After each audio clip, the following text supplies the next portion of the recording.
Good morning, everybody. Good morning. What's going on? What is going on? Thank you very much for being here. Is it just me, or does the mic sound a little extra crispy today? Very nice. Very clean today. Thank you very much for being here. Appreciate you guys being a part of the show. Cheers to everybody here who was up last night for a 7:30 tip-off and then back here for a morning show. What do we do? What time we finished yesterday? I think we finished around 11, something like that. Then I got to do editing. Then I got to start, preparing for this show. All right, let's say we get into bed at midnight. Then right back here at 8 o'clock in the morning. So thank you very much for being here. We got a lot of good topics today. A lot of interesting stuff. I'm going to weave in some stuff that I think will make this conversation this morning a good conversation. Lakers obviously with a good win last night against the Atlanta Hawks. I'll get in the rundown in just a second. Just want to tell everybody here, just a quick reminder, two quick reminders. Number one, subscribe to the channel if you've yet to subscribe to the channel. Number two, a member show tomorrow morning at 7:30. So tomorrow we're going to do a 7:30 member show. I got to get some thoughts and opinions from the members about a couple changes I'm going to be making to the look of the channel. So tomorrow morning at 7:30, I think we had a handful of people that were gifted some Hoops Talk memberships. So if you're available tomorrow, join us at 7:30. All right, so no Laker game tonight. Finally get a chance to breathe here for a second. Still got 3 more games, I think, this week. They play Friday, or no, they play tomorrow, they play Saturday, and they play Sunday. So they'll still be filling in as many games as they possibly can. We playing Saturday, Sunday on NFL weekend? What's going on here with the schedule? Who the hell set up the schedule? Let me see actually here, as I have you guys. What is the NFL schedule this weekend? Do they go Saturday and Sunday, or are they just on Sunday? No, they go Saturday and Sunday. Probably not the smartest scheduling there from the NBA. All right, let me give everyone a quick rundown what we got going on for the show today. I'll take a look at some of the comments. We'll get the show started. Thank you very much for hanging out. Lakers dominate yesterday. I got some angles from that game yesterday against the Atlanta Hawks. I think it threw a lot of people off. I wasn't expecting the Lakers to play as well as they did yesterday. I'm sure a lot of Laker fans weren't as well. So we'll spend a little bit of time hitting on a few different things around the game last night. I do want to talk about some of the role players and really just how important the rest of the season is going to be if the Lakers want to have any sustained success. I'm not saying they got to play exactly like they did yesterday, but you're going to need your role players to obviously step up. So let's we'll spend a little bit of time on the role players. JJ Redick yesterday. LeBron was I think a rebound away from a triple-double. Somebody asked him a question about what he's doing at this age and everything else. And he kind of went on a tangent on his own and wanted to defend LeBron. And I got the full quote that we'll take a look at. I think last night I mentioned I'll come back to it this morning. I got the full quote. And again, I'm not going to try to convince anybody to appreciate what LeBron is doing at age 41. But at least I'll share with you what people internally say about what he's doing at the age of 41. So we'll get into that. We'll spend a little bit of time on that. Is Rich Paul becoming a distraction for the Los Angeles Lakers? Is that becoming an issue? And this is the second time. Yesterday when I was doing my show, I didn't hit on it in the morning. And frankly, we just had other stuff going on. And I don't think I even had the full story of what Rich Paul was proposing. But I was planning on doing it today. I was planning on doing it this morning. And yesterday, LeBron was asked about it in regards to Austin Reaves. And Rich Paul is basically making trade proposals for the Lakers, whether they want to hear it or they don't. How much of a distraction is that? I think it's got to be somewhat of a distraction. So we'll get into that. I think that's actually a very, very interesting topic. Obviously, Rich Paul now doing a podcast with Max Kellerman. So we'll hit on that. There was an NBA executive, talking about how the game plan for the Lakers kind of short-term to long-term. So I do want to read that quote. I actually like, if this is the blueprint for the Lakers moving forward, I'm excited about the Lakers moving forward. And it's kind of something that I've been talking about, how you can't at this stage be in a position where you're trying to sell everything you got to compete this year. So there's a little bit more of a long-term approach. We'll hit on that. Jake LaRavia continues to start. Rui is back. Should the Lakers keep LaRavia on the starting lineup? Does Rui Hachimura eventually get his starting role back? We could hit on that as well. I got some NBA news. Oklahoma beat the Spurs yesterday, so they finally get a W there. I got a couple things about Anthony Davis. Let's see what else we have here. Giannis boos his own fans at home. That was an interesting one. And the one thing on Anthony Davis is, are you giving AD an extension? I'm not, but maybe other teams are. Those will be some of our NBA stories. So thank you for being here. Appreciate you guys being a part of the show. Let me take a look at a couple of the comments before we get going here, and then we'll go from there. All right, let's get a quote here. Whether you feared or not, disappointment will come. The beauty is that through disappointment, you can gain clarity, and clarity comes conviction and true originality. That's from Conan. Go work, Conan O'Brien. Phenomenal stuff right there. A fan of that. All right, I already got people saying, where's this one that I saw? Somebody said he's already sick of Rich Paul. Let me see here if I could find that one. I'm over Rich Paul. AR's agent confronted Rich Paul. I saw that as well.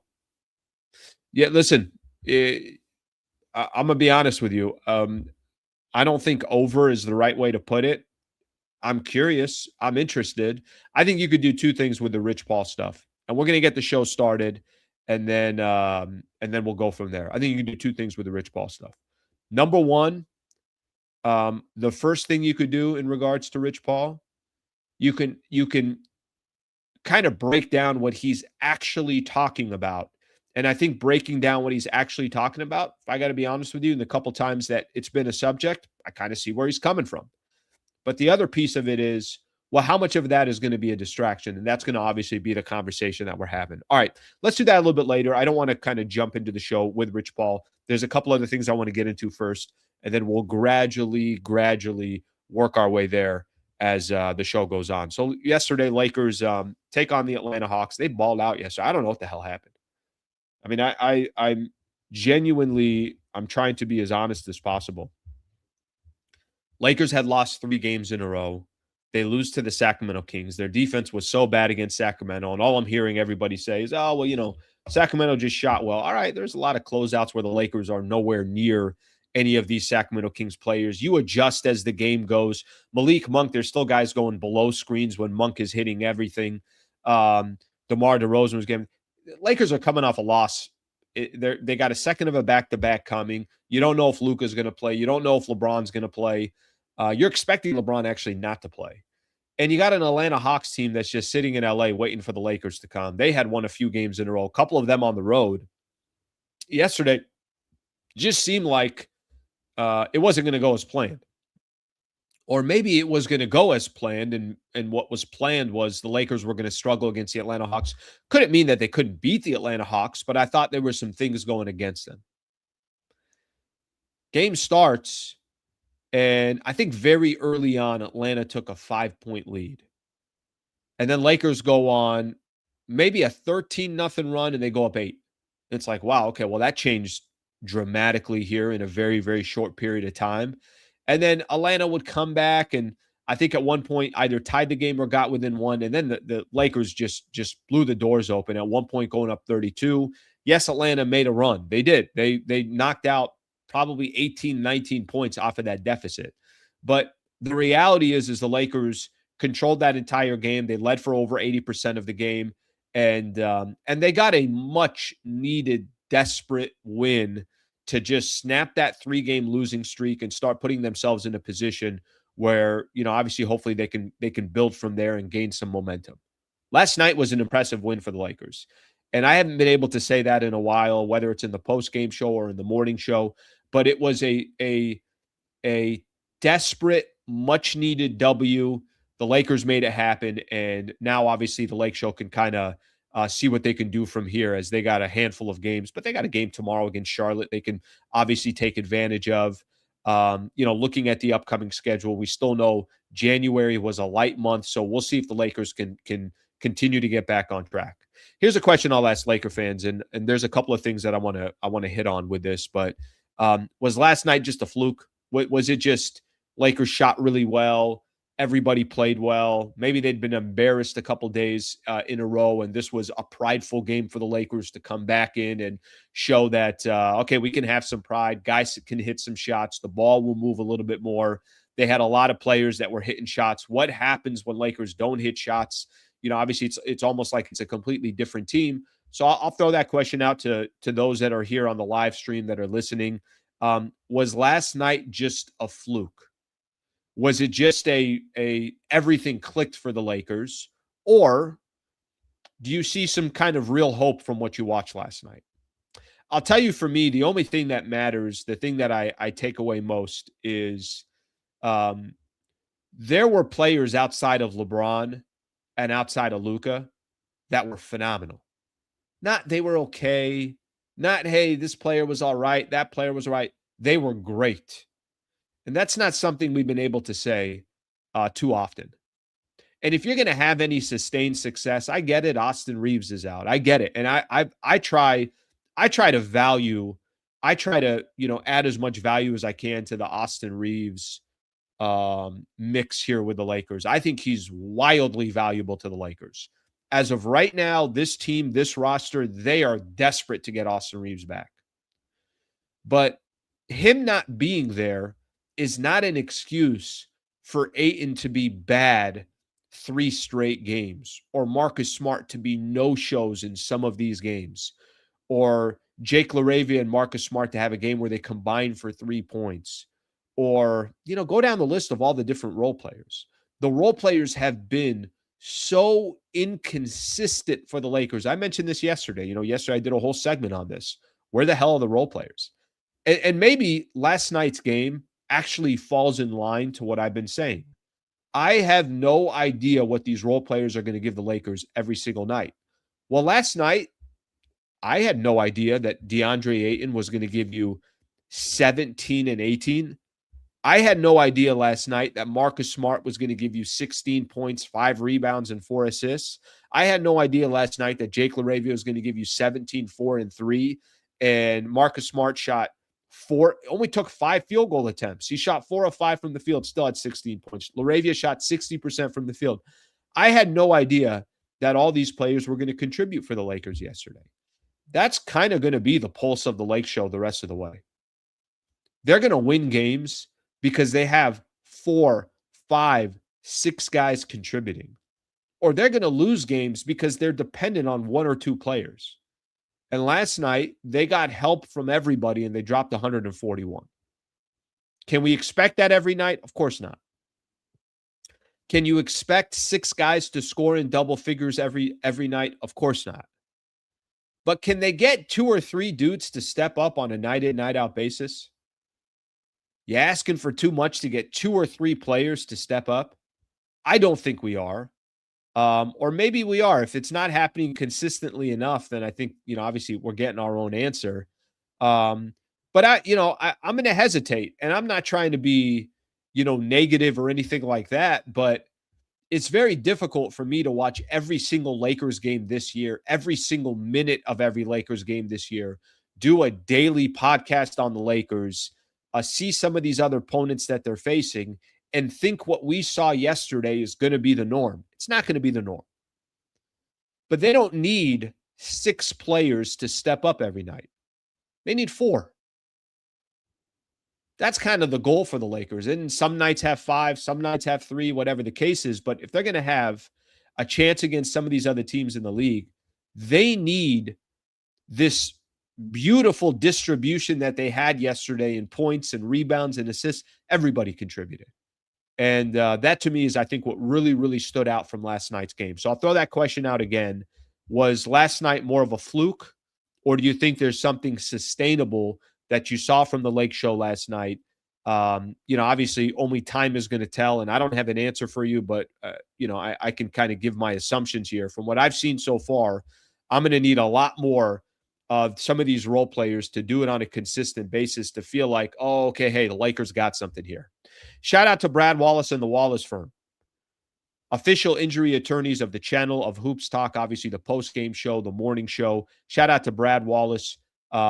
someone I've known for about 6 years. Serious injury, wrongful death case. He can help anybody in the state of California. I know this is not, one of those partnerships where you pick up the phone and you call every single day. I hope you never need him, but things are going to happen in life.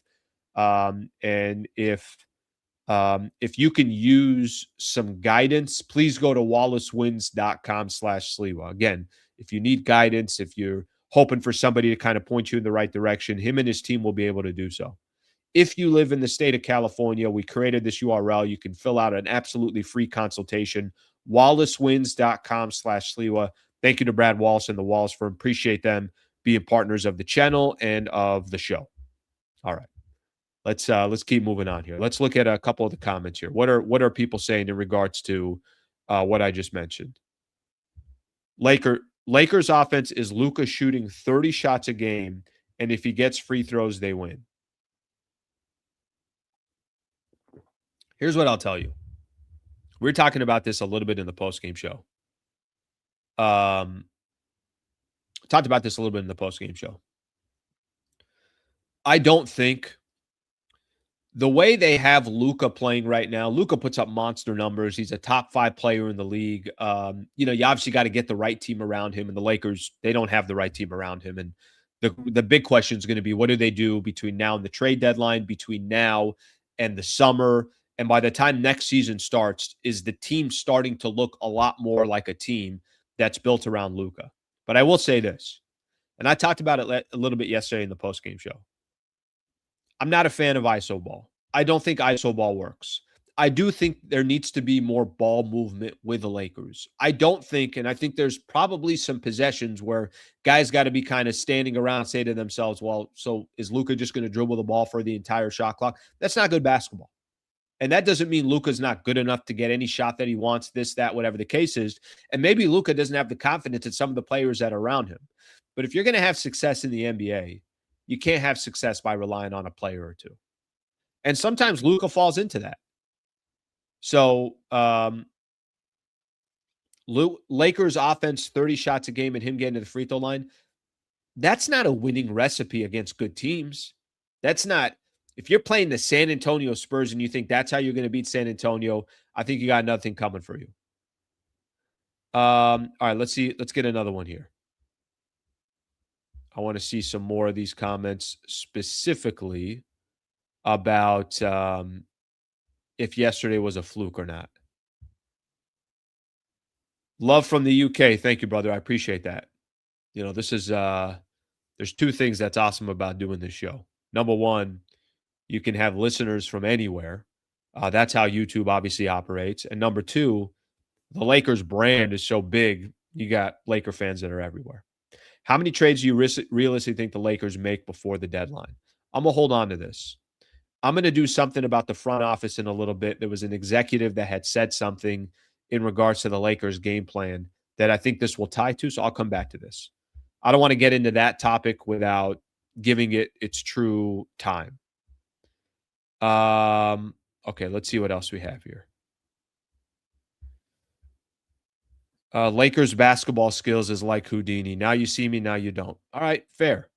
You want something on a more consistent basis, and if you're not getting something on a consistent basis, I think that's obviously you're going to hesitate.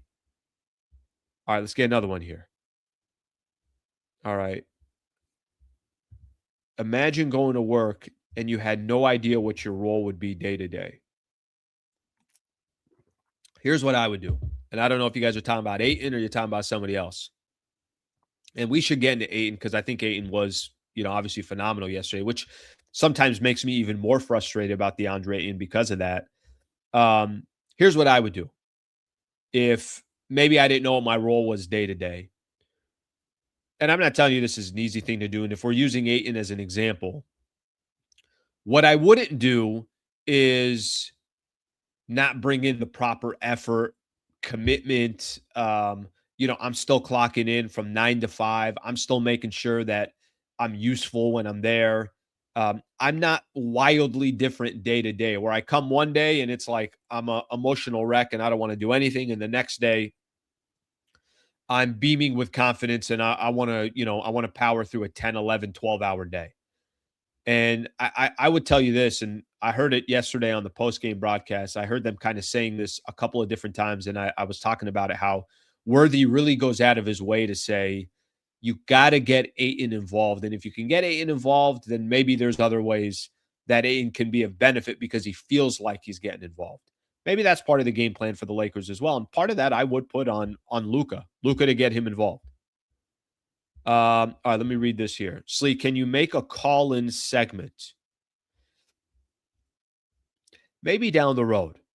Maybe not yet, but it's not a terrible idea. But nothing at the moment. And I appreciate the super, and I appreciate you asking that question. So thank you.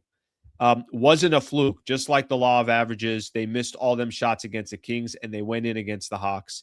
They all went in against the Hawks. They shot over 50% from the field and over 50% from the three-point line. And we know the Lakers, that doesn't typically happen.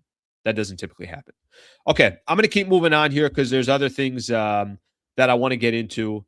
And then we can go from there. Let me see this. Somebody put something. All right. I have an answer for you. It wasn't a fluke because the Hawks are not a good team. They're better than I think you think they are. I don't think their record truly represents some of the talent that they have, but we'll leave it at that. Not a big deal either way. Okay, let's keep moving on here. So LeBron had a night last night. I'm going to do LeBron, and then I'm going to do the Rich Paul conversation, and then there's some other topics that we can get into as well. LeBron had a night last night. I thought yesterday, is he going to play second of a back-to-back? Is he not? To be honest with you, I didn't think he was going to play. And then there was some momentum there where I'm like, maybe Luka's not going to play as well. So I actually thought that the Lakers were not set up well against Atlanta. They both end up playing. Obviously, we know what happens. LeBron, for the first time this year, played a second of a back-to-back and was pretty damn good. 31, 10, and 9. And I thought this was interesting, for what it's worth. And there's going to be people, and it's not just you guys. I mean, this is just comes with the territory. This is just kind of how the business works. There's some people that still love and appreciate LeBron James, like unbelievable. The guy's doing it at 23 years old. And there's a huge camp as well that's like, I can't wait for LeBron not to be a Laker, or I want LeBron to retire, or, I can't stand this guy. LeBron is one of the more polarizing sports athletes we're ever going to watch, or we're ever going to cover, or whatever the case is. People are kind of all over the place on LeBron. I've said this before. You guys don't have to take my, obviously my opinion on this or my advice on this. I'd rather I know LeBron's a Laker today, and let's see how much longer he's a Laker. And I think there's probably a good chance that if he comes back next year, it's certainly not going to be at the same structure. And a lot of people who are frustrated with LeBron, what they claim to say is, well, it's because he's taken up $52 million. All right. Well, last night he was worth $52 million, and he's not going to be worth $52 million every night. Last night, 30, 31, 10, and 9. And it's actually gone through a stretch here over a handful of games where he's been good. JJ Redick was asked yesterday about LeBron and then just kind of went on a little bit of a tangent. Let me just read to you a couple of the quotes here that came from JJ Redick, and then we'll react to it. He said, "It's remarkable. His competitive stamina is off the charts." Okay, leave it at that. Nothing too crazy there.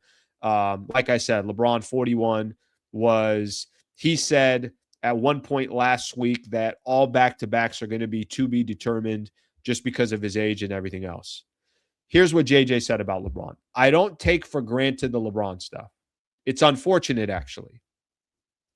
Not to go on a little tangent here, but it's actually unfortunate how much this guy puts into it and how much he cares and the way certain people talk about him. It's crazy. Come be around him every day and see how much this guy cares. It's off the charts." Okay? Then he went on a little bit more. I'm going to read a little bit more here. The first thing what he's saying is, people don't appreciate what he's doing. You can't be 41 years old and playing in the NBA unless you're doing unbelievable stuff once the game is over, before you go to bed, what you do when you wake up, what you're putting in your body, what your pregame routine is, all that stuff. Obviously, this is somebody that played in the league, and nobody's ever played in 23 seasons in the NBA. And it is absolutely absurd that LeBron's still putting up numbers like this. You don't have to like LeBron. I'm not here trying to convince anyone to say, I love LeBron. What I'm trying to tell you is, okay, you can probably have a little bit of appreciation what the man is doing at this age. Here's what JJ continues to say. That's the nature of envy. It's the nature of envy.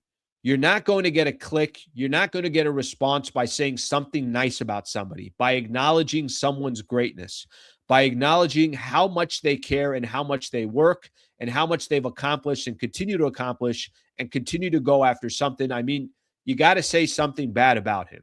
You got to go on TV and knock him. You got to go read into, oh, he did this pregame and he did this. It's all just nuts. Be around him every day. He's unbelievable.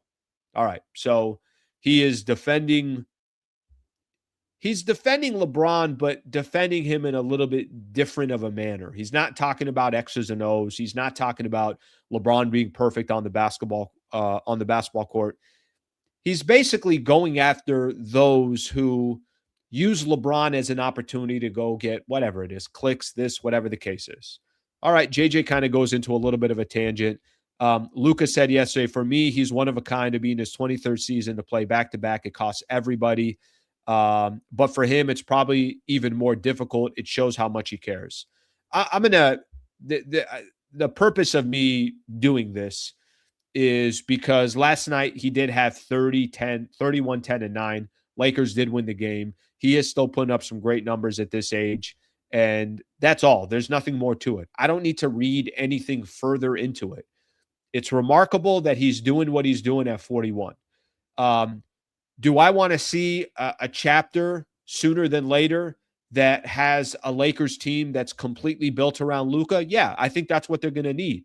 Do I want to see a team that's built that makes sense and every resource is used around a 26-year-old? Yes. Do I think it's going to be difficult for a 26-year-old and a 41-year-old, one guy that's been one of the greatest players to ever play the game, and one player that's currently one of the best players in the league? Is that going to be tough to mold those two together for a championship run? Yes. Do I feel like that's going to happen? Probably not. But I can also still kind of just appreciate that at age 41, he's still making it happen. And last night was a good example of that. And I don't know why JJ Redick decided to go on a rant last night about LeBron, but he did. And the rant that he went off of obviously ties into criticism that others give around LeBron James. And he's not wrong about that. I think, stylistically, we are a society that is more interested in talking about what's wrong. Go watch the news for 10, 15 minutes. Nobody's talking about what's good. It's this happened and that happened and the shooting and a fire and this. That's kind of how our society works. I wish it wasn't that way, but that's just the reality of it. All right, I'll take a look at a couple of the comments here, and then we can start hitting on some of the Rich Paul stuff. All right. Let's see. I'm trying to see here if there's specific. Okay, here's one. King James is teaching Luka how to get everyone involved, and he's running the offense. Worthy is calling out JJ. Maybe you're talking about in regards to what I was saying about Ayton. Listen, I'll go back to this. If the Lakers are going to have some success, and if this is a message you're kind of pointing out to on the Luka front, that he's got to involve others and everything else, I'm not here to argue with you. I'm really not. I think that ball does have to move. I really do. And because here's the reality. You can drop 45 and still lose. He had 42 against Sacramento. They still lost. He had 40 through the first three quarters, and they were down, 15, 18 or something like that. So I agree with this. I mean, I'm not going away from that. I think there's a lot of truth to that. Yes, but LeBron, a minus 20 in big games and playoff games, so it doesn't matter. I'll ask this question. And again, I'm all good with all the comments. If you guys disagree, that's all right. We'll have that conversation. But do you think the Lakers lost to the Minnesota Timberwolves because of LeBron? Is that the argument here? Is the argument that the Lakers lost to the Minnesota Timberwolves because of LeBron. I mean, if that's the analysis that came out of that playoff series, I don't know what to tell you. Braun and Luka max and AR makes less than 20 million. Rob sucks, really. AR and Luka will lead this team. Braun doesn't lead. He takes and leaves leftovers. Okay. Get another one in here. If he does play, LeBron's got to take a pay cut next year, plain and simple. I really, really don't think they're going to give him the I really don't think they're going to give him another 52. If I'm being honest with you, I got no idea what the Lakers are going to do this offseason. I have no idea. And I don't know if LeBron is going to want to keep going. Is this his last year? If the Lakers say, hey, we're not paying you big money, we got to start making some decisions around Luka. Does that turn LeBron off? Does LeBron say, hey, I don't care. Give me $9-10 million. Just keep me on the team. I want to keep going. I don't know. And I think that's, obviously fair questions to be asked. All right, let's keep rolling here. I got a couple other topics that I want to get into. I want to spend a little bit of time on this Rich Paul stuff. All right. So let me catch everybody up to speed here of what's going on with Rich Paul and why this is a conversation. And then we'll come back to, I think there's a couple different ways to break this down. I think one way to break it down is to take the actual context of what Rich Paul is saying. And then I think the other thing to break down is, well, if Rich Paul keeps talking about the Lakers and trading Austin Reaves, is that going to be a distraction to the team, the organization? Obviously, that's LeBron's boy. And yesterday, LeBron was asked about it. So I think it's impossible for it not to be a distraction. Let me catch everybody up to speed here. Here's where we are. Rich Paul, we know, is the CEO of Clutch Sports. He's now doing a podcast with Max Kellerman. We've talked about it. Game Over is what the podcast is called. I've listened to a couple of the shows. I've said this before. I'm a big fan of Max Kellerman. Obviously worked with him back in the days on radio as well. So I'm a big fan. I mean, I have been. And if you told me stylistically, do I like the style of a Stephen A. Smith or do I like the style of a Max Kellerman? I'll take a Max Kellerman all day. That's my cup of tea. It doesn't have to be your cup of tea, but I like the kind of the long form conversation. I like that nuance of, I think it's less hot take-ish, and that's the style that I like. So he teams up with Rich Paul. They do a podcast together. And there was a time when that podcast was just released, which was a month and a half ago, 2 months ago, tops, whenever it was. And Laker conversations were coming up, and Rich Paul was having those conversations, and Austin Reaves' name came up. And there was kind of this, here's what I would do if I'm the Lakers. And I don't think Rich Paul saw a vision where Austin Reaves can be with Luka or be with Luka and LeBron and compete for an NBA championship. And can I tell you something? That's not a stretch of a conversation. I mean, I think a lot of people, there are probably a lot of Laker fans that would agree with that. I think that question is still in the air. Lakers are going to have to pay Austin Reaves in the offseason. I think Austin Reaves is a baller. Of course, he's not the most ideal backcourt mate with Luka Doncic. How can you be when you got two players focused on offense? But I don't think Austin Reaves is going to go anywhere. Okay. Rich Paul had an episode recently. He's talking about Jaren Jackson. I'm going to read some of what he said here. And, I'll share my screen with you guys here so we can kind of look at it together. So I'm not just, you guys aren't looking at it blindly. If you're listening a little bit later, you'll obviously be able to look at it. If you're listening on the podcast, on the iHeartRadio network, I appreciate you listening. But I'm going to go through this so that we can look at this together. Okay, so here's what Rich Paul said. Some of the stuff that Rich Paul said. First thing I'm going to do is I'm going to give it some context of what he's actually talking about, and then we'll talk about the distraction piece of it. If I was the Lakers, I'd probably be targeting the Memphis Grizzlies as a trade partner for Jaren Jackson. Some way, somehow, I'd be trying to get Jaren Jackson, maybe get back G.G. Jackson and Jackson Associates, because he's a young player that can develop, has good size, can shoot the ball. But I think if you're building around Luka going forward, which they are, You need that anchor, and Jaren doesn't want to be a part of a rebuild. They just put John Moran on the market, saying that they're willing to trade him, etc. So I think they would be a trade partner for me. Okay. I'm going to come down here a little bit further.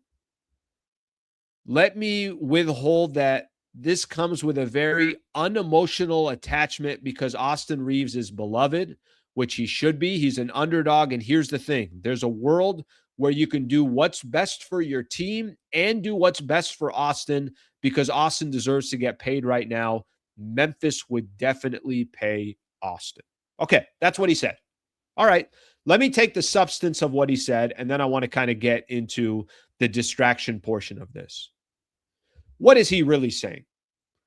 What Rich Paul is saying is, I believe the Lakers are better off trying to get a big that can complement Luka Doncic, that's also a threat from the three-point line, that is a good defensive big. There's some areas of Jaren Jackson, probably not the best rebounder, is not this, big 6'11", 7-foot guy that can completely hold it down. But the concept of what he's talking about is the Memphis Grizzlies are already, they're going to probably trade Ja Morant at some point here, and they can bring in a guy. And I think Austin Reaves can be, he shouldn't be the best player on your team, but a face of your franchise, one of the faces. He can get paid, get the money that he's looking for. Lakers can get Jaren Jackson. They can kind of work it out from there. I don't think it's a crazy argument, right? I think there's some substance to what he's talking about. I think he's doing a podcast, and his goal in doing the podcast is to bring up conversations. I've heard them talk about the NFL. I've heard them talk about all these different subjects. He's a big Ohio State fan. I'm most interested when Max and Rich Paul are talking NBA. And a lot of it has to do with because Rich Paul is obviously so closely associated with the NBA. So the concept of what he's talking about Jaren Jackson Jr., it's not a crazy concept. Let me give you an example. If I came on here, or another reporter or somebody that does a podcast said, hey, you know what I think the Lakers should do? I think they should consider trading Austin Reaves for Jaren Jackson. I wonder if both of these teams, if it could be a win-win for both of these teams. It's not going to be a crazy topic or a subject. It's just going to be, all right, that's interesting. Here's a kind of a trade proposal, and you would kind of get some of the reasons why both of those things would be considered. Here's why it's a distraction. And for someone like me, I don't mind any of this stuff. Let's talk about it. Let's have that conversation. Is it a good idea? Is it not a good idea? I like all this. This is great. Here's why it's a distraction. It's a distraction because Rich Paul is obviously LeBron's boy. Yesterday, after the Lakers beat the Atlanta Hawks, LeBron has a great game. He does everything he's doing. There's the conversation about the role players, DeAndre ain't doing this, that, everything else. What do you think one of the questions were in the postgame show? One of the questions were about Rich Paul and this possible trade involving one of his teammates in Austin Reaves. Here's what LeBron said. I think you all know by now, Rich is his own man, and what Rich says is not a direct reflection of me and how I feel. And I hope people know that. I hope people know that if they're not sensible to know that, then I don't know what to tell them. Is it not just naturally a distraction if LeBron's got to address it? Could it be a little bit odd that LeBron is addressing something, and who knows how close Austin Reaves is? Is he in the locker room? Did he already leave? Is Austin Reaves listening in the background? There was a report out there that Austin Reaves' agent went to talk to Rich Paul. By the way, I don't know what he's going to go talk to Rich Paul about. I mean, Rich Paul is doing a podcast. The guy's going to say whatever the hell he wants. I mean, this is just my opinion. But yes, it is a distraction. Of course it's a distraction. How could it not be a distraction? Anytime Rich Paul opens his mouth about the Los Angeles Lakers, it's going to get clicks. It's going to get views. And again, I don't think what Rich Paul is saying is crazy. I think there's a lot of Laker fans out there that if you take the actual the concept of what he's referring to and what he's talking about, no one's going to sit here and say, well, Rich Paul is just trying to get clicks. I think Rich Paul is looking at the Lakers and saying, okay, if you're going to build around Luka, wouldn't you want a big? Maybe someone who stretches the floor. Maybe somebody that has more of a defensive presence. Okay, that's not crazy. But it's the fact that he's talking about a Laker with LeBron still on the team. And then yesterday, obviously, Rich Paul getting asked, or LeBron getting asked some questions about Rich Paul's podcast. It is a distraction. It's not going to stop. I mean, who's going to pick up the phone and say, hey, Rich, listen, we're going to need you to back off of talking about things on an hour-long form podcast that you want to talk about?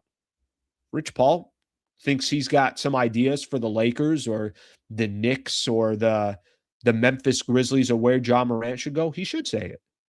But it's going to be a distraction. So I think obviously there's a lot to kind of come in regards to that. I think for me, I think there is, again, I kind of go back to this. It's an interesting dynamic that you didn't think was going to kind of become a conversation until Max Kellerman and Rich Paul started a podcast together. And this is a couple of times now that he has brought up Austin Reaves. So Austin Reaves kind of getting targeted by Rich Paul. But I don't think what he's bringing up is crazy. I don't, right? I think again, I go back to the concept of it. I don't think it's crazy what he's saying. All right, let's see what we got here. Okay.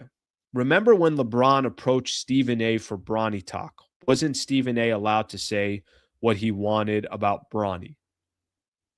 If I'm right on this, I think it was more of a personal thing. I think it was, if I'm right, I don't remember off the top of my head, but wasn't it something like LeBron didn't like Stephen A basically saying how he should be parenting his son? It was something more about that. Rich Paul stuff, this got nothing to do with any of that. The Rich Paul stuff is, hey, if the Lakers are going to build around Luka, this is what I would do. And I like what Rich Paul said too. He said unemotional. This is an unemotional trade. That's what he's talking about. Regardless if you like Rich Paul, Triple J is a perfect fit for our Lakers. That's why I tried separating the two. If you heard, I'm making up something here, but I don't even know if I have anything on this. If Rich Paul said, hey, trade Austin Reaves for Shai Gilgeous-Alexander, you'd be like, what are you talking about? Yeah, that ain't going to happen. Nobody's doing that. That's stupid. That's dumb. That doesn't make any sense. This is one where you're like, okay, maybe there's something there. Maybe the Memphis Grizzlies are looking to just kind of rebuild completely. So anyways, I think the concept of it, people just want to be mad nowadays for no reason, Slee. I agree with that. All right, let's get another one here. He can say it, but shouldn't say it. Should he not say it? For the Lakers' convenience, yes, he shouldn't say it.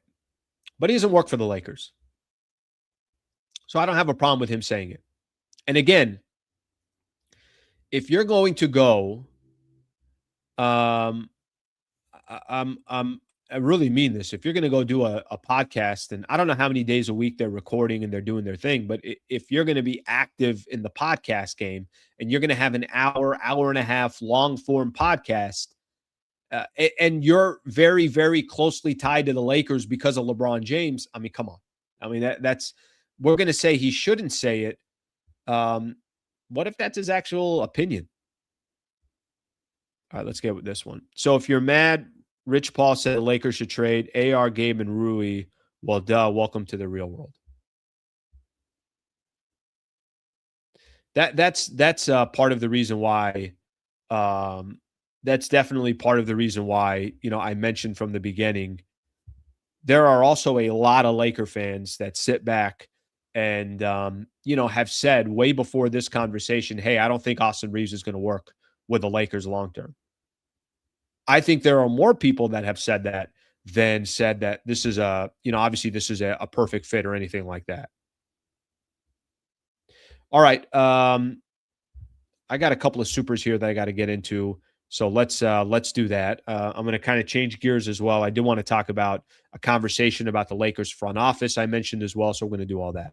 Before I do so, wherever you are in Southern California, you're about an hour, hour and a half, 2 hours away from Harris Resort SoCal. HarrisSoCal.com. I'm actually planning my trip out there. Late January, I'm going to be out there. I'm going to meet with some of the marketing folks. I'm looking forward to getting back out there. Certainly going to enjoy my time at a beautiful resort. I think they got one of the best restaurants in Southern California at Hell's Kitchen, which is Gordon Ramsay's restaurant. It'll be my second time eating there when I get out there in late January. I'm going to stay the night there. I'm going to do my morning show from there. Working on some stuff with Harris as well to do a broadcast from there and everything else. So love this partnership. This is this is kind of another old school partnership of mine. I've known the folks over there at Harris for about 10 years or so. We're able to put something together. This is part of my iHeart program, part of my 570 program that I got as well. If you're looking for a staycation, HarrisSoCal.com. Go to that website, give them a shot, give them a try. They're located in North San Diego, Palomar Mountain, beautiful mountains all around you. If you go look at some of the hotel rooms, you could see the mountains in the background. It's really, really pretty, and it's a great way to get away for a couple of days, but do it efficiently. You don't have to get on a plane. You don't have to go pay for a round trip ticket somewhere, drive your car to the airport, the headache of the airport. Don't do any of that. HarrisSoCal.com. Go to the website, start your process there, and then I'll keep you guys posted on what we're going to be doing together moving forward as well. Okay. Let me get through a couple of these supers, and then I want to talk about the Lakers front office game plan, which somebody had mentioned, which I think would be phenomenal. All right, see what we got here. You are becoming a real LeBron Paul apologist. John, thank you for the comment. Can't I say the same about you being a LeBron hater? I mean, if I'm an apologist, you're a hater. Let's meet in the middle. Can we find a way to meet in the middle? Tell me where I'm becoming an apologist. I would like to read that comment. I want to know where you say I'm becoming an apologist. So let me see it. Love to all the comments here. I got no issues in it, but just give me a little more context. Give me a little bit more context where I'm becoming that. Yes or no, when the playoffs come and there are no back-to-backs, will LeBron be capable of this stat line? Yes, they lost because of LeBron in the NBA playoffs. Brother, you really believe that? You really believe they lost in the playoffs because of LeBron? You don't think they lost because they didn't have a big man? You don't think they lost because they were relying on 5 players? You don't think they lost because Austin Reaves wasn't the player that he was in the regular season, injury or not? I mean, come on. Is that really what you believe? That the Lakers lost in the postseason against the Minnesota Timberwolves because of LeBron James? I don't know what to tell you. These are the conversations that I have with certain fans where you just can't find a way in your soul to give credit where credit's due. That's a tough middle ground to try to make with people. That's a tough middle ground to try to make with people. Rich can trade LeBron for Triple J. All right, that's a creative one right there. I see what you're doing there. If he wants Triple J on the Lakers so bad, trade LeBron for him. Thank you for the supers. I really appreciate all the supers. Okay, I want to get into a couple of things here. I want to get into, that's right, I didn't even mention JJ Redick and his coaching in the playoffs. Not exactly the greatest coaching performance as well. Let me read this. I saw this article yesterday. This is I don't know what NBA executive it is, but I'm going to read something for you guys here. I saw this article. This is an NBA executive talking about the Lakers. Here's what he said. They're not going to rebuild, but it looks like they want a soft rebuild. They don't want big future financial commitments, cap space, and draft picks. They want to reset things, and they can't do that without cap space and draft picks. That's where a lot of teams are heading now, and the Lakers are right there with the rest of them. Earlier in the week, I think I was talking about this, that I hope the Lakers are approaching this trade deadline where any move they make, maybe this is why I was kind of like, hey, if you can get Keon Ellis and you're not giving up, a first rounder or multiple first rounders or whatever the case is, that's kind of been the asking price now for Herb Jones, Trey Murphy III. And then New Orleans says, nope, these guys are off the table. We're not going to be trading anybody. But when we're talking about the Keon Ellis piece, it was like, all right, you can give up a second rounder, Dalton Connect, no harm, no foul.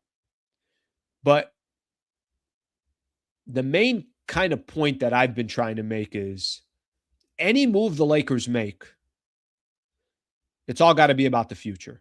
And it's all got to be around building around Luka. And if you're going to give up one of your first rounders at this trade deadline, the only first rounder that you have for now, yes, you can restockpile when you could restock once you get into the summer, but you got one first rounder to give up at this trade deadline.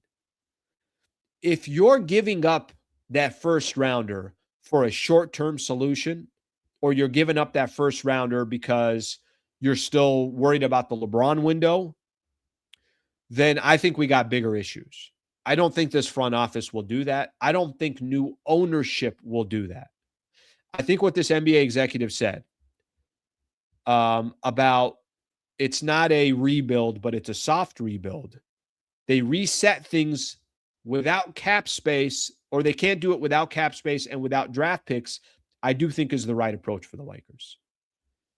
Whether Laker fans want to hear this or not, and I think part of my job is to be as objective as I possibly can.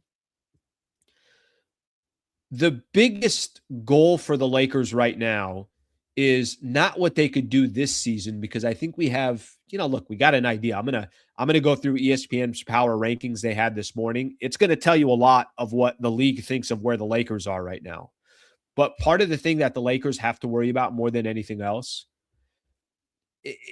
if you're not truly knocking on the door of potentially competing for a championship, or you think you're one of the top 2-3 teams in the Western Conference, you got to be really smart how you use some of these assets. And what I don't want the Lakers to be is to be careless. I don't want them to be desperate. I don't want them to be chasing something that isn't realistic. And we've seen that before with previous ownership. And it's not just the Lakers. There's a lot of front offices that are like that. A lot of teams in all sports where they think they're closer than they really are. The Lakers are not that close to winning a championship. They're not. And that doesn't mean they can't make a run this year. It doesn't mean they shouldn't make a trade at the trade deadline. It doesn't mean that they can't get hot again and can get healthy and role players step up. And maybe the Lakers, some things go their way, matchups go their way. Maybe they can find themselves in the Western Conference Finals, but you're going to need a lot of things to go your way and a lot of things to go right in order for that to happen. But here's what they can control. What they can control and new ownership can control is this is a couple-year plan. I mean, their goal should be everything moving forward is how do we put together the best roster around Luka? That's it. And every move they make and every decision they make should be based off of that. And trading first rounders like it's nothing, to me, is a sign of desperation. And I hope the Lakers don't fall into that. Now, it doesn't mean you can't trade a first rounder at this trade deadline, but whoever it is that you're bringing over, it's got to be a player that is part of the Lakers' future, is going to be around with Luka, is going to complement Luka and Austin Reaves if that's your future moving forward for at least the next couple of years. That's when you trade one of your first rounders. If that's not the case, then don't trade your first rounder. Keep it. And let this year play out. Do as best as you possibly can, and then start the process of saying, all right, we're going to build a contender, but a contender can't be built overnight. You can't just say, I got this cake that I want to bake, but instead I'm going to throw it in the microwave. You can't do that. You can't do that. And I think for the Lakers, it's more about planting as many seeds as you can and waiting for that plant to grow. All right. I'm gonna take a look at a couple of the comments, and then I want to kind of give everyone an idea because I thought it was interesting. This power ranking thing from ESPN showing kind of where the Lakers are in regards to that. Let's get this one here. We are cooked Laker fans unless Giannis is coming, which heard he is going to leave. I got no idea where Giannis is. Every 2 weeks, Giannis has got a different quote out there. I'm kind of over the Giannis stuff, to be honest with you. I don't think the Lakers are cooked. I think what they need is new ownership to really, really start that process of get a better scouting department. If you got to hire a general manager under Rob Pelinka, get more basketball minds in the room. They got to just bring in some personnel that understand the game of basketball and start loading up from a front office perspective. That's what they need to do. They got to go. If in 2-3 years we're not talking about the Lakers having one of the best front offices in the NBA, then I'll be disappointed in new ownership, because that's where new ownership can really, really put their fingerprints on this organization. And it's not going to happen overnight. It's just not going to happen overnight. That's not how it works. Laker fans always looking for other teams to help them win. Develop some of your draft picks. By the way, I couldn't agree with this more. You know, I've said this before. I love the NBA. I got the NBA League Pass, so there's certain teams that I get interested in watching. By the way, Atlanta is one of those teams, and we watched yesterday. Jalen Johnson wasn't good. They got some players that didn't play all that well, but look how long and athletic players that they're developing, drafting and developing. You want to go see an interesting team, go watch the Boston Celtics play. Half of their roster I don't even know, and these guys are dogs playing every single night like it's Game 7. They got a culture there. Lakers don't have that yet. They don't. They got a ways to go. Go watch Phoenix play. Phoenix went out and gave up Kevin Durant, Bradley Beal, got rid of all that stuff and said, one of those players is Jordan Goodwin that I enjoy watching. There's teams out there that it's not just talent, it's not just free agents, they're also developing their own players. Or they have built a foundation, and that foundation just continues to grow. All right, good stuff here. Great comments, by the way.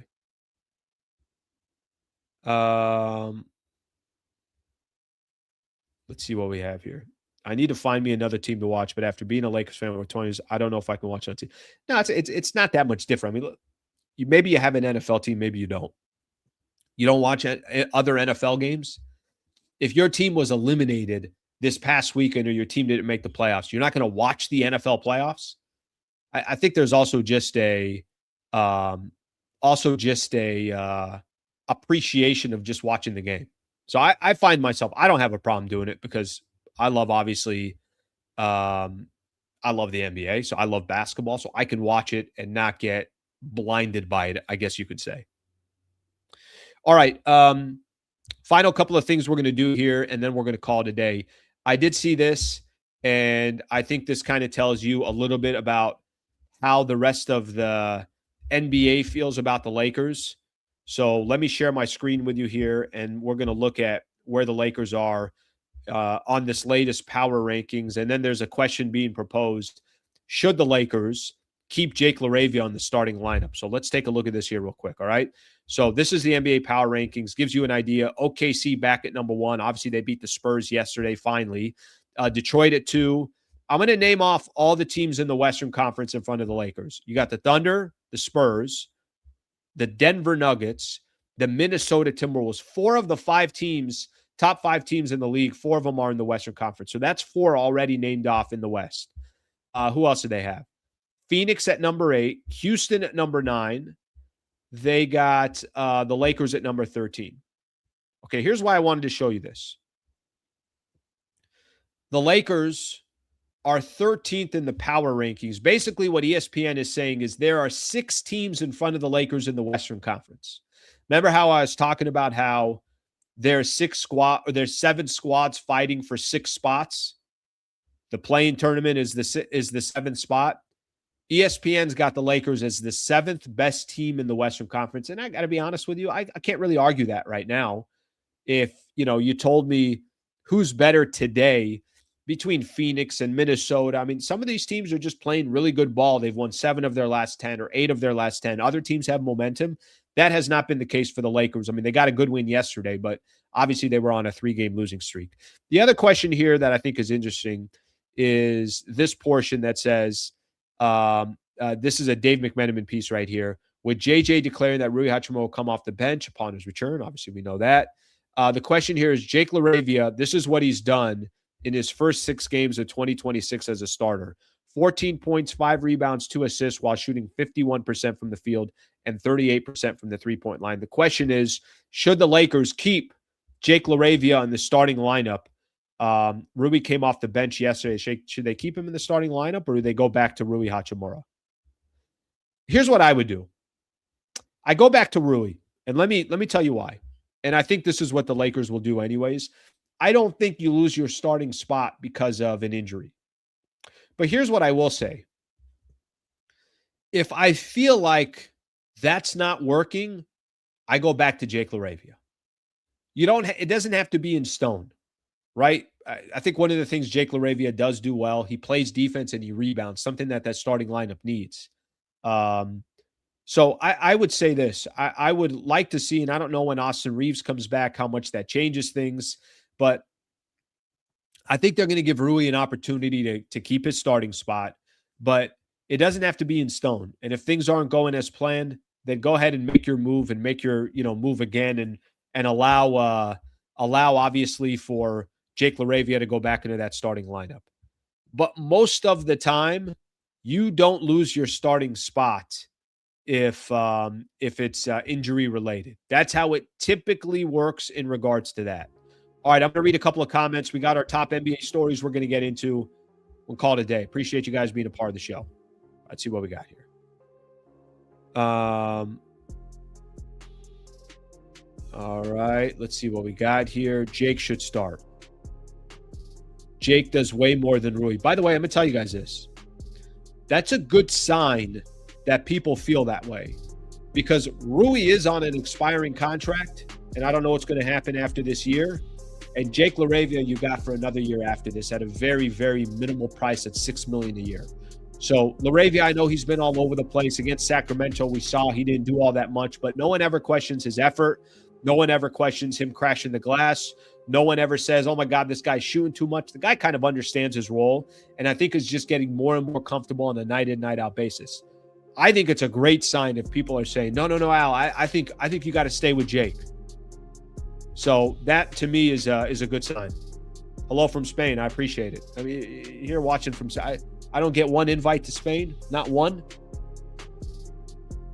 You come on here, you listen to my show, and I can't get an invite to Spain. I mean, last night I was watching Real Madrid, Barcelona highlights. I'm basically from Spain. Thank you for tuning in, brother. Appreciate you very much.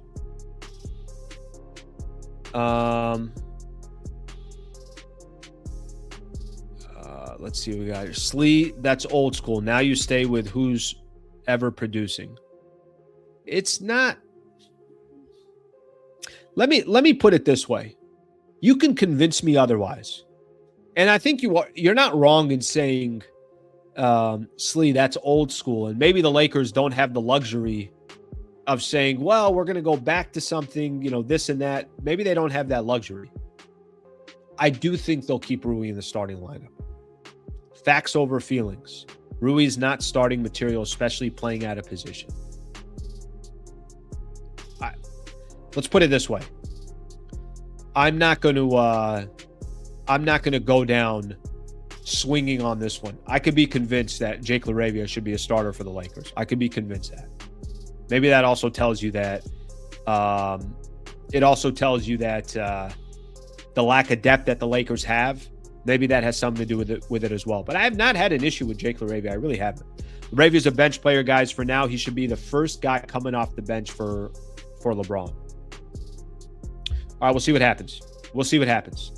Lakers obviously got some stuff that they're going to be figuring out. Couple of stories around the NBA.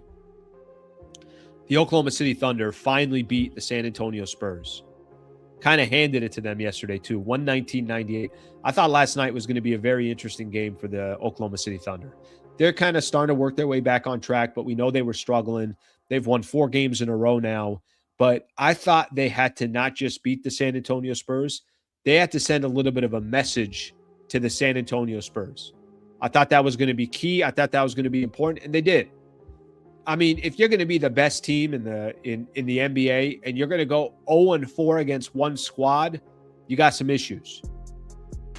Remember, they started out the season 24-1 and then started obviously getting some losses. And yesterday they were able to kind of get back on track. They end up winning. I got a Giannis story for everybody, even though I'm sick of the Giannis stories. Here's the cover on ESPN. Giannis Antetokounmpo boos fans back as Bucks drubbed at home. So Bucks got their asses kicked yesterday by the Minnesota Timberwolves. And the Minnesota Timberwolves fans, by the way, got their asses kicked. They lost 139-106. They got ran at home, almost gave up 140 points. So naturally, your fan base is going to boo you. That comes with the territory. Giannis, whenever I get booed, I boo back. Okay? Giannis, it doesn't matter. I play basketball for my teammates. I play basketball for myself and my family. When people don't believe in me, I don't tend to be with them. I tend to do what I'm here to do, what I'm good at. It won't change home or away. But yeah, I've never been a part of something like that before, and I don't think it's fair. I don't. But everybody has their opinion to do what they want to do. Is it just me, or is Giannis starting to annoy me? I think Giannis is starting to annoy me. Here's a quote maybe you want to do after the game. We got our asses kicked. I would have booed me as well. We lost by 30 plus at home in front of our home crowd. What do you want them to do? To cheer for us? We got our asses kicked. We're trying to make a playoff spot. We're trying to make a playoff push. We got ran. It's unacceptable. Instead, Giannis booed the Bucks fans back. I've never seen someone double down on a boo. I've never seen that. It's interesting. That's interesting. I've also never said boo that many times in this short of a span. I got another story for everybody. It's a crazy one. Anthony Davis is going to forego surgery. He's out 6 weeks. All right. So Anthony Davis, we kind of saw this continuing.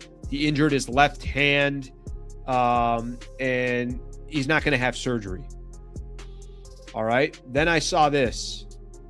Bleacher Report had an article. It says Anthony Davis trade rumors updated by NBA insider. Very clear Rich Paul wants deal at the deadline. Tim McMahon was talking about. It's very clear that Rich Paul is trying to get a deal for Anthony Davis out of Dallas. What is part of the reason why he's doing that? Financial reasons. He wants to get an extension. Can I ask somebody a quick question here? Is anybody giving Anthony Davis a big-time extension? Let me play some numbers for you guys here real quick. First off, Anthony Davis can't even stay on the floor. Okay? The Athletics' Christian Clark and Sam Amick reported on January 7th that Davis is seeking a massive extension this summer. He's owed $58.5 million in 2026-2027 and has a $62.8 million player option for 2027-2028 on his current contract. Let me get this straight. AD can't stay on the floor. He's owed $58.5 next year and $62.8 the following year. Who's going to give him a massive extension? Is that real? Maybe they just add a year to it or something along those lines, but you're a front office out there saying we got to give Anthony Davis a massive extension past the 2 years that he already has, and the guy can't stay healthy at 32, 33 years old? Doesn't seem like a good idea. And just to give you guys a heads up, I'm not an executive. So, I don't get paid the big bucks to make those decisions, but it seems like a bad idea. Real quick, last thing I'm going to mention, I'm going to look at a couple of comments and then we're done for the day. if you're looking for some good games in the NBA tonight, Cavs and the Sixers play each other. Maybe not a great game, but just let me give everyone an idea. If you're looking to see if the Lakers can catch some ground on Denver, they're at Dallas tonight. Knicks are playing the Kings. Wizards are playing the Clippers. Clippers are playing much better basketball. What are they in their last 10? Let's see what the Clippers are. They're winning games. I mean, if I list off how many losses they have, 1, 2, 3, 4, 5, 6, 7, 8, 9, 10, 11, 12. They're 10-2 in their last 12. So Clippers are getting back on track. All right, let's take a look at a couple of the comments, and we're going to call it a day. And I appreciate everybody chiming in here. Slee, just say you want to trade AR. What are we getting back? Listen, I'm open to every conversation. If you're 100% building around Luka Doncic, then I think you have to consider everything. Got to consider everything. But I'll also tell you what I think is going to happen. I think he will be re-signed and get damn good money in the summer. And I think they're going to give him and Luka a chance to play together and kind of build a team around them.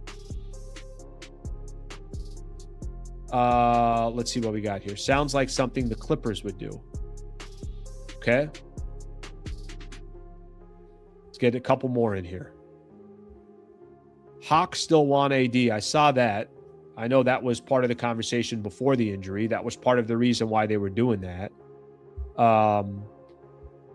Listen, if Anthony Davis is healthy, awesome. Love it. Good for the Atlanta Hawks. But you truly cannot, I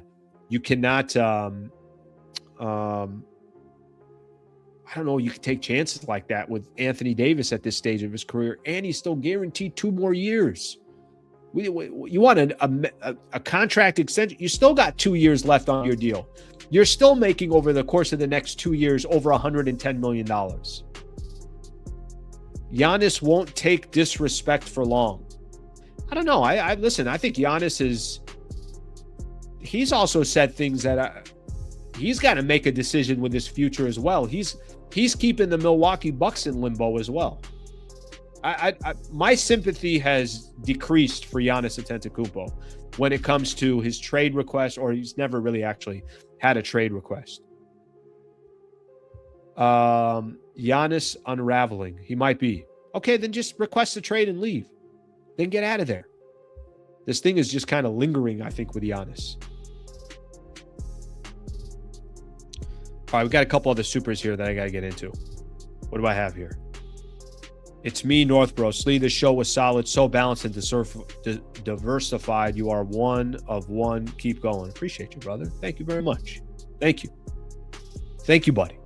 Thank you for the 10 spot as well. I appreciate it. Okay.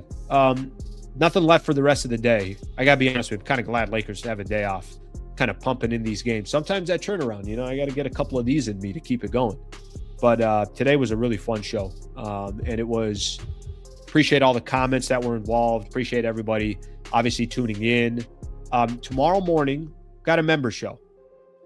I'll promote this again. Please consider being a member. $3 a month, great way to support the channel. And I do obviously do content just exclusively for the members. Tomorrow, I got a couple things I'm going to be showing to the members as far as some changes that are going to be coming to the channel. So I'll get their opinion for members. That's how it works. All right. Go behind the curtains when we're doing the member show. Thank you very much for being here. Shout out to everyone that threw in a super. Thank you to Harris Resort SoCal. Thank you to Brad Wallace and the Wallace Firm. I'm back on tomorrow morning at 8 a.m. for members at 7:30. Have a great rest of your Wednesday.